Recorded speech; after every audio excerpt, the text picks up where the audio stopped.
Wales এবং দক্ষিণ পশ্চিম ইংল্যান্ডের কিছু লক্ষ লক্ষ লোককে বাড়িতে থাকতে বলা হয়েছে, কারণ পূর্বভাষকরা জীবনের জন্য বিপদের সতর্ক করে দিয়েছেন, কারণ ঝড় 91 মাইল পর্যন্ত বেগে ঝড়ো হওয়া নিয়ে এসেছে।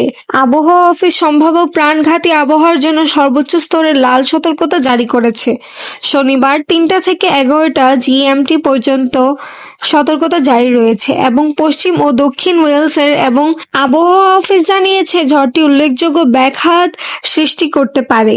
দক্ষিণ ওয়েলস এবং পশ্চিম ইংল্যান্ডে কয়েক হাজার বাড়ি বিদ্যুৎহীন। শুক্রবার সন্ধ্যায় প্রায় 3 মিলিয়ন মানুষ তাদের মোবাইলে ঝড়ের বিষয়ে পরামর্শ দিয়ে একটি সরকারি জরুরি সতর্কতা পেয়েছে। সতর্কতা যোগ করেছে যে বিদ্যুৎ কাটার ক্ষেত্রে লোকদের টর্চ, ব্যাটারি, একটি মোবাইল ফোন পাওয়ার ব্যাক এবং আপনার বাড়িতে ইতিমধ্যে থাকা অন্যান্য প্রয়োজনীয় জিনিসগুলো সংগ্রহ করার কথা বিবেচনা করা উচিত। শুক্রবারের বার্তাটি ইউকে সতর্কতা ব্যবস্থার এখনো পর্যন্ত সবচেয়ে বড় ব্যবহার ছিল এবং ডিভাইসগুলিতে বিতরণ করার সময় একটি উঁচু সাইনের মতো শব্দ করে, যা প্রায় 10 সেকেন্ডে স্থায়ী হয়। এতে বলা হয়েছে, প্রচণ্ড বাতাসে বাইরে থাকা আপনাকে আঘাতের ঝুঁকিপূর্ণ করে তোলে।